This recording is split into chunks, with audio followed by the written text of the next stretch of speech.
Hello, good morning दोस्तों। मैं हुकम सिंह अपने YouTube channel target achievers zone में आपका स्वागत करता हूं। अपने इंडियन ज्योग्राफी की सीरीज़ को आगे कंटिन्यू करते हुए आज हम इस सीरीज़ का लेक्चर 39 पढ़ेंगे, जिसमें हम इंडिया में जो भी मेजर इंडस्ट्रीज़ हैं उनको डिस्कस करेंगे। ये सीरीज़ आपके लिए इन सभी एग्ज़ाम्स में बेनिफिट देगी, तो आप इसका लाभ उठाइए और इसको फॉलो कीजिए। तो चलिए शुरू करते हैं। देखिए, हम इंडिया की जो मेजर इंडस्ट्रीज़ हैं इनको डिस्कस कर रहे हैं। तो जब भी हम इंडस्ट्री की बात करेंगे तो ये एक मैन्युफैक्चरिंग यूनिट होती है जो रॉ मटेरियल्स को यूजेबल गुड्स में कन्वर्ट करती है। ठीक है, यानी कि जो रॉ मटेरियल फॉर्म होती है किसी भी मटेरियल की, उसको यूज करने लायक प्रोडक्ट्स बना के हम उनको यूज करते हैं, तो ये इंडस्ट्रीज़ में ही किया जाता है। गुड्स को हम फाइनल गुड्स या फिर कैपिटल गुड्स में क्लासिफाई कर सकते हैं। ये इकोनॉमी के सेकेंडरी सेक्टर में इंडस्ट्रीज़ का जो सेक्टर है ये आता है। ठीक है, इंडस्ट्री देश की इकोनॉमी के लिए बहुत ज़्यादा अहम रोल प्ले करता है। ठीक है, इसमें मैन्युफैक्चरिंग ऑफ द गुड्स या फिर एक्सट्रैक्शन ऑफ द मेटल्स और प्रोविज़न ऑफ सर्विसेज ये सब आते हैं। ठीक है, जितने भी मार्केट में जो प्रोडक्ट्स अवेलेबल हैं वे सब फिनिश्ड प्रोडक्ट्स होते हैं जो इन्हीं इंडस्ट्रीज़ में बना के भेजे जाते हैं। इंडिया में जो मेजर इंडस्ट्रीज़ हैं वो कहाँ कहाँ सेटअप है, किस तरीके से कौन कौन सी एक्टिविटीज़ में सेटअप हैं, तो हम देख लेते हैं। देखिए, प्राइमरी एक्टिविटीज़, दूसरा secondary activities, tertiary activities, quaternary activities and quinary activities. ठीक है, अब हम इनको वन बाय वन डिस्कस कर लेते हैं। अगर हम प्राइमरी एक्टिविटीज़ की बात करते हैं तो ये डायरेक्टली इन्वायरमेंट्स के ऊपर डिपेंडेंट होती हैं, जैसे कि लैंड है, वाटर है, वेजिटेशन है, बिल्डिंग मटेरियल्स हैं, मिनरल्स हैं। ठीक है, इनमें एग्जांपल्स आएंगे हंटिंग एंड गैदरिंग, इसके अलावा पेस्टोरल एक्टिविटीज़, इसके अलावा fishing, forestry, agriculture, mining and enquiring. देखिए, रेड कॉलर जॉब्स इसी एक सेक्टर यानी कि इन्हीं प्राइमरी एक्टिविटीज़ के अंदर आती हैं। तो आपको ये ध्यान रखना है रेड कॉलर जॉब कौन सी वाली एक्टिविटीज़ में है, प्राइमरी एक्टिविटीज़ में। नेक्स्ट देखते हैं हम सेकेंडरी एक्टिविटीज़। देखिए, जो रॉ मटेरियल्स होते हैं उनको वैल्यूएबल या फिर यूजेबल प्रोडक्ट्स में ट्रांसफॉर्म करने वाली जो एक्टिविटीज़ हैं वो सेकेंडरी एक्टिविटीज़ में आती हैं।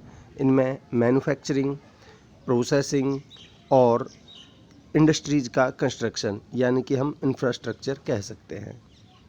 Blue collar job secondary activities में आती हैं, ये भी आपको पता होना चाहिए। अब हम टर्सरी एक्टिविटीज़ की बात करते हैं। ये जो सेक्टर है, ये जो एक्टिविटीज़ हैं, ये देखिए एंड कंज्यूमर्स और जो हमारे प्राइमरी एंड सेकेंडरी सेक्टर्स हैं उनको सर्विसेज प्रोवाइड करने की जो एक्टिविटीज़ हैं वो इस सेक्टर में आती हैं।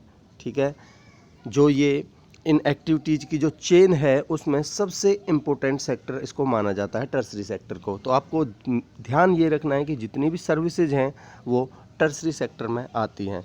एग्जांपल्स के लिए देखिए, ट्रांसपोर्टेशन है, हेल्थ केयर सर्विसेज हैं, फूड सर्विसेज हैं, रिटेल सेल्स है, एडवर्टाइजिंग है, एंटरटेनमेंट है, टूरिज़्म है, बैंकिंग है, लॉ है। तो ये सभी टर्सरी लेवल के सेक्टर्स हैं। आपको ये ध्यान रखना है कि वाइट कॉलर जॉब्स हैं वो टर्सरी सेक्टर की जो एक्टिविटीज़ हैं वो इनके अंडर आती हैं। अगर हम क्यूनरी एक्टिविटीज़ की बात करते हैं, हालांकि बहुत सारे इकोनॉमिस्ट ने केवल 3 सेक्टर्स को ही डिस्कस किया है, बट कुछ ने इनको 4 इवन 5 सेक्टर्स में भी डिवाइड किया है। तो ये जो फाइनल 2 सेक्टर्स हैं ये टर्सरी सेक्टर से बहुत ज़्यादा क्लोजली लिंक्ड हैं। ठीक है, जो ये क्वाटरनरी सेक्टर है इसमें इंटेलेक्चुअल एक्टिविटीज़, इसके अलावा टेक्नोलॉजिकल इनोवेशन ये सब आता है। कई बार तो इसको नॉलेज इकोनॉमी के नाम से भी जाना जाता है। देखिए, अगर हम क्वाटरनरी एक्टिविटीज़ में देखते हैं तो इसमें government, culture, libraries, scientific research, education, information technology, ये सब आती हैं। ये जो इंटेलेक्चुअल सर्विसेज हैं, ये जो टेक्नोलॉजिकल एडवांसमेंट को ये बढ़ावा देती हैं, ठीक है, और शॉर्ट या लॉन्ग टर्म इकोनॉमिक ग्रोथ पे बहुत ज़्यादा इम्पैक्ट ये डालती है। अगर हम क्यूलिनरी एक्टिविटीज़ की बात करते हैं तो जो क्वाटरनरी सेक्टर को क्वाइनरी सेक्टर में सब डिवाइड किया गया है, ठीक है। इसमें जो highest level of decision making किसी भी सोसाइटी या फिर किसी भी इकोनॉमी के पॉइंट ऑफ व्यू से इसमें डिसीजन मेकिंग वाला सेक्शन लिया गया है, ठीक है।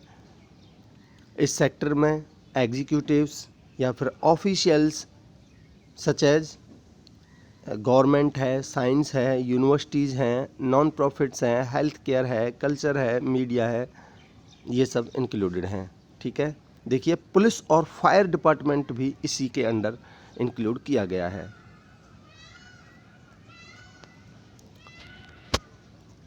देखिए कुछ इकोनॉमिस्ट ने तो जो ये क्वेनरी एक्टिविटीज़ हैं इनमें जो डोमेस्टिक एक्टिविटीज़ होती हैं, फॉर एग्जांपल किसी भी एक पर्टिकुलर फैमिली में जो फैमिली मेंबर्स हैं उनके द्वारा जो भी काम किया जाता है उसको डोमेस्टिक एक्टिविटीज़ कहते हैं, तो इसको क्वेनरी एक्टिविटीज़ के अंदर रखा गया है, ठीक है।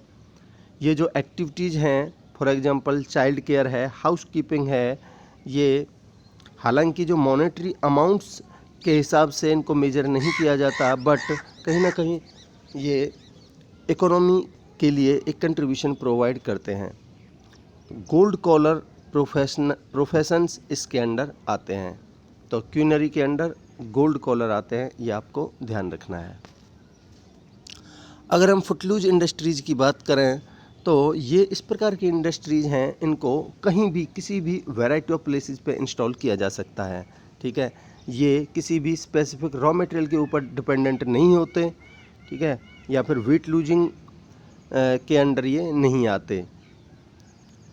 इनको स्मॉल क्वांटिटीज़ में बनाया जाता है, इसलिए इनमें जो एम्प्लॉयमेंट होती है वो स्मॉल लेबर फोर्स की होती है। ये नॉन पॉल्यूटिंग इंडस्ट्रीज़ होती हैं और इसका सबसे इम्पोर्टेंट फैक्टर ये भी है कि जो भी हमारा रोड नेटवर्क है वहाँ ये आसानी से एक्सेसिबल होते हैं। फॉर एग्जांपल देखिए डायमंड्स हैं, कंप्यूटर है, चिप्स हैं, मोबाइल मैन्युफैक्चरिंग है, ये सब फुटलूज इंडस्ट्रीज़ के एग्जांपल्स हैं, ठीक है। तो फुटलूज इंडस्ट्रीज़ के अगर हम कुछ करैक्टरिस्टिक्स देखें तो देखिए इनमें हाईली स्किल्ड वर्कर्स की आवश्यकता होती है। इसके अलावा इनमें स्मॉल एंड लाइट कंपोनेंट्स इस्तेमाल किए जाते हैं। जो फाइनल प्रोडक्ट्स होते हैं उनको आसानी से ट्रांसपोर्ट किया जा सकता है। इसके अलावा इसको कहीं भी इंस्टॉल किया जा सकता है जहाँ पर इलेक्ट्रिसिटी अवेलेबल हो। इसके अलावा बहुत सारी इंडस्ट्रीज़ को क्लीन एयर की ज़रूरत होती है।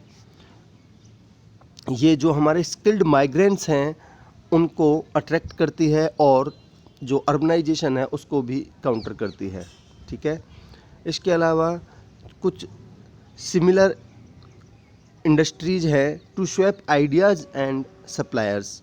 इसके अलावा देखिए पॉल्यूशन फ्री होते हैं, ठीक है, और इनको किसी भी लोकेशन पे लोकेट किया जा सकता है और वहाँ से गुड्स को आसानी से ट्रांसपोर्ट किया जा सकता है। तो इस तरीके से दोस्तों ये लेक्चर कंप्लीट होता है। मैं आशा करता हूँ कि आपको अच्छा लगा होगा, आपके कॉन्सेप्ट्स क्लियर हुए होंगे इंडस्ट्रीज से रिलेटेड। अभी हमने इंडस्ट्री का चैप्टर शुरू ही किया है, तो आगे हम इसको डिटेल में भी डिस्कस करेंगे। अगर आपको ये लेक्चर अच्छा लगा है तो आप मेरे YouTube channel target achievers zone को लाइक, शेयर एंड सब्सक्राइब कीजिए। Thank you so much. Have a great day.